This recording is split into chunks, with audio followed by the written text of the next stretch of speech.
Counterparty risk is a concept that many people find difficult to grasp, but it can actually be quite straightforward. Whenever two parties enter into an agreement, there is always a risk that one party may not fulfill their obligations.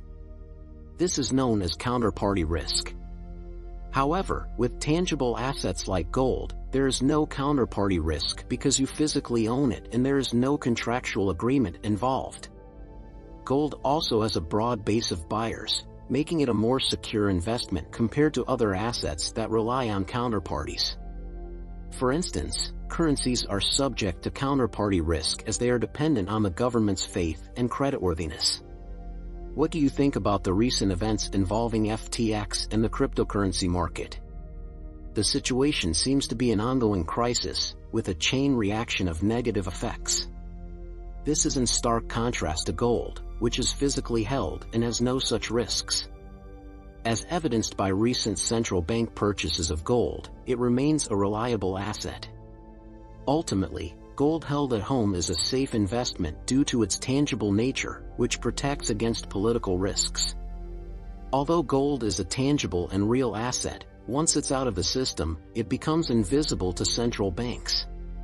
The truth is that they aim to make everything visible and controllable through CBDs, but they accumulate gold because it holds an inherent value that they cannot control. Their desire to stay in power drives their actions, but they won't openly admit it. Instead, they manipulate the perception of gold's value by pushing down its price, making it seem unappealing. Despite this, gold has consistently outperformed other assets. Its invisibility to central banks means they can only influence how people perceive it, but once you know the truth, you cannot be controlled. They have the ability to say whatever you desire, but I possess the truth, which is safeguarded within my vault. The spot market involves a contractual agreement, enabling the creation of a significant amount of non-existent gold or other commodities. In the short term, anything is feasible if the spot markets, whether they involve gold or silver, accurately reflected the actual deficit or prices of these precious metals. If it were a genuine free market, the prices would be much higher. Additionally, an increase in gold prices indicates a weakening of currencies, which is something that governments and central banks do not want the public to realize. It is also important to note that society has adopted the use of money to enable specialization, with individuals working in various fields such as farming or baking. You had a lawyer who needed a tool to ensure that you were always fairly compensated for your labor, which is why gold became the primary currency. When trading your labor for someone else's, gold ensures that you receive fair compensation regardless of when it is used. However, recent developments such as CBDCs have changed this dynamic.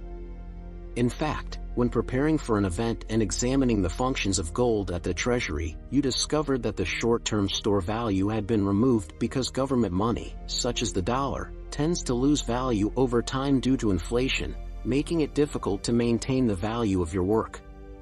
This often forces you to take risks to preserve what you have earned. Recently, there has been a global yield curve inversion, which has never happened before.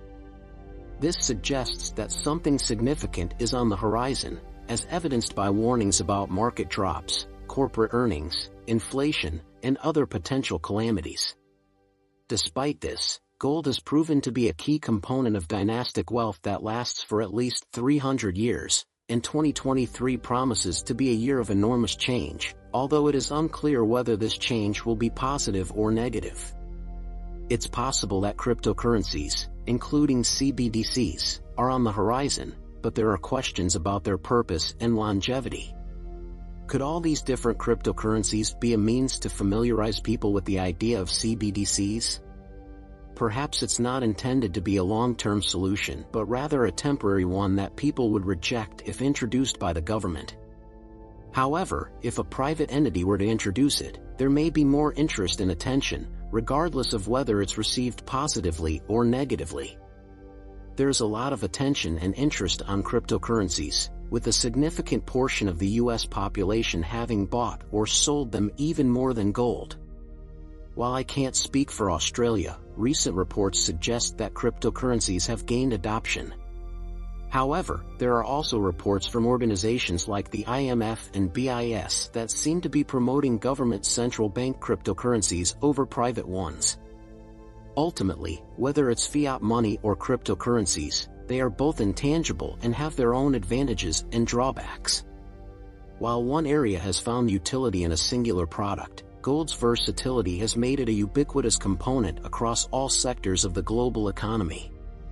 As a result, demand for gold remains consistently high, even if it may fluctuate in intensity. The broadest base of buyers ensures that the demand never falls to zero. When facing a challenge, such as a confrontation with the Bank for International Settlements, it is preferable to have a powerful arsenal at your disposal rather than a frail and ineffectual tool. Gold represents just such an arsenal, compact yet potent.